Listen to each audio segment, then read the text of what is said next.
Welcome back to NFL Game Day Morning. You're around your family today? Hug them tight.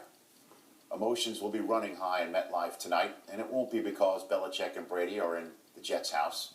The New York Jets are dedicating tonight's game to the victims of Superstorm Sandy, with the honorary captains being the Filipowicz family from the hard-hit borough of my hometown of Staten Island, New York.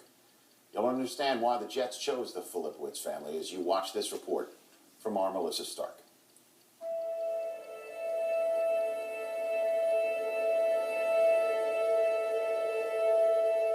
In a season of giving thanks, sometimes it's hard to find a reason for gratitude with so much devastation, destruction, and loss.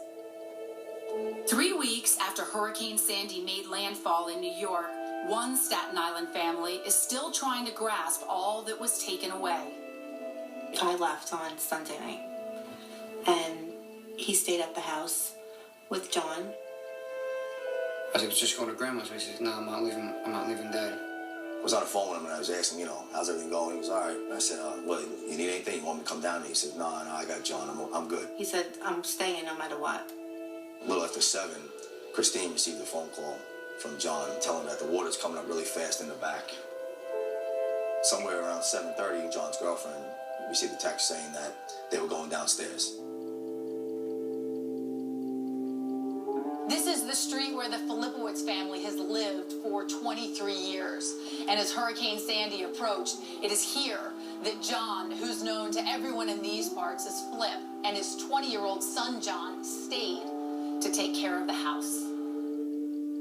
I'm thinking when it came down, they probably wanted to see if the water was coming through the door, being in the wrong place at the wrong time. I think the wall just blew in on them. The water was so powerful. Like a tsunami, like almost probably took them right off their feet. I mean, it went above their ceiling into the first floor of the water. It was that high. When you came here the next morning, tell us what you saw in the basement. I started getting this sensation, this pumping in my chest. I hustled down here as fast as I can, and I came around the corner and I went right underneath the wall here with the flashlight. I just turned from here and I just went like this, and I went around the water and I'm looking, and then there I seen my brother's hand. The way that I found them, they were holding each other, My brother looked like he was trying to protect my nephew's head. He had his left hand up around his head, and he had his right arm around his waist. And my nephew was holding on to him. It looked like he had his head in his chest, as if, he was trying to hold him so he wouldn't get hurt. I was only happy the way they found each other. At least they were hugging each other. Like they died together. I think their spirits went together, and they're forever linked. That bond was epitomized by the way they spent that final Sunday before the storm, like so many Sundays before, together, enjoying a team that meant so much to them. It was always about the Jets on Sunday, no matter what. If it'd be a 1 o'clock game, we'll leave at 8 in the morning. We'll get there by 9 or 10 o'clock.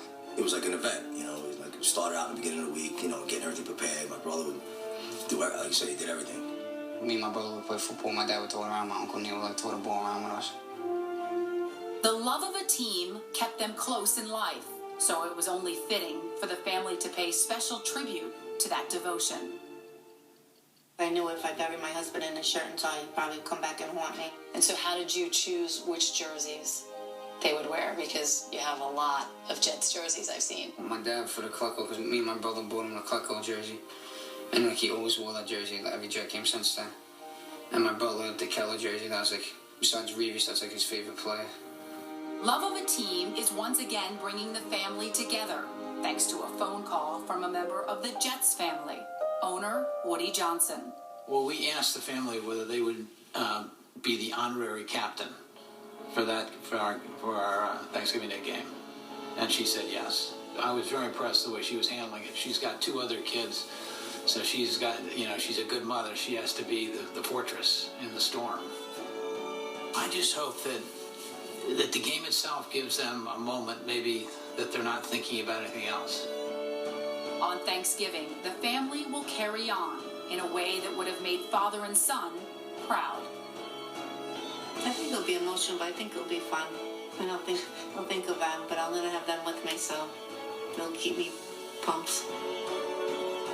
But I do know they're going to be looking down, and I hope the Jets honor them by playing the way my brother and my nephew would have wanted them, and that's not to quit.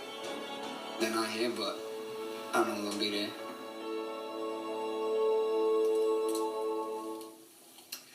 Melissa, thanks so much. I grew up with families like the Filipowiczes.